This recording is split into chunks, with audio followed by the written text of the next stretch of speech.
Okay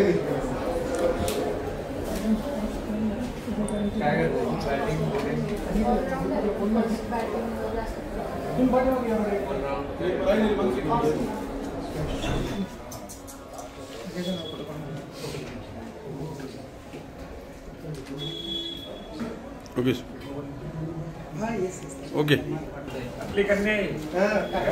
सांगितलं sir तिचे आई वडील पण आलेले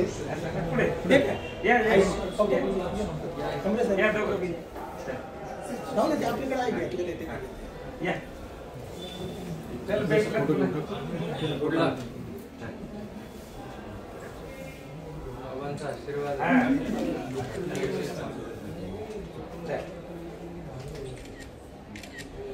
ज्यावेळेस मॅचेस सुरू होणार होते महिला क्रिकेट संघाच्या त्या अगोदर दर्शन आले होते आणि बाबांनी तुमचं एकंदरीत इच्छा जी आहे ती पूर्ण केली. आज परत एकदा आपण दर्शन घेतलं, आरती केली, काय आनंद आहे?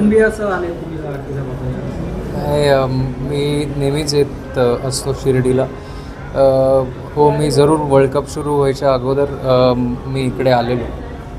आणखीन एक मागणं घातलेलं ते पूर्ण झालं म्हणून इथे डोकं ठेवायला आलो की आणि धन्यवाद बोलायला आलो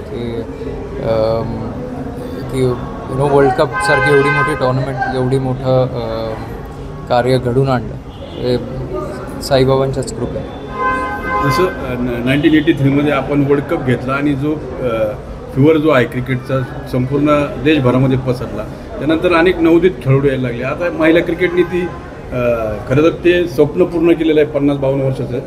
काय वाटतं आता महिला उत्स्फूर्तपणे या क्रिकेट खेळण्यासाठी नवीन खेळाडू तयार होते? नाही, जरूर. मला असं वाटतं की मी अगोदर पण एका इंटरव्ह्यूमध्ये बोललो की एक वॉटरशेड मोमेंट आहे इंडियन स्पोर्ट्समध्ये. इंडियन क्रिकेटसाठीच नाही, इंडियन स्पोर्ट्समध्ये हा एक वॉटरशेड मोमेंट होता. आणखीन अनेक महिला येतील स्पोर्ट्स खेळायला, फक्त क्रिकेटच नाही पण इतर स्पोर्ट्सही खेळायला बाहेर येतील. आणखीन ही अचीवमेंट फक्त ह्या टीमपुरती मर्यादित नाही आहे किंवा ह्या क्रिकेट फॅन्स पुरती मर्यादित नाही, तर ही जी आम्ही ट्रॉफी जिंकलो ती पूर्ण भारतीयांसाठी आहे, संपूर्ण भारतवासियांसाठी आहे. आता आणखीन एक आहे की विवाहाचा देखील या स्मृती मंदानांचा विवाह आहे, सर्व टीम पण त्या विवाहास असणार आहे. तुम्ही पण जाणार आहात का उपस्थित? इथून तुम्ही सोडाल तर मी चाललो तिकडे. इकडनं शिर्डी ते सांगली आता माझं मी आज निघणार आहे, तर तिथेच चाललो. थँक्यू.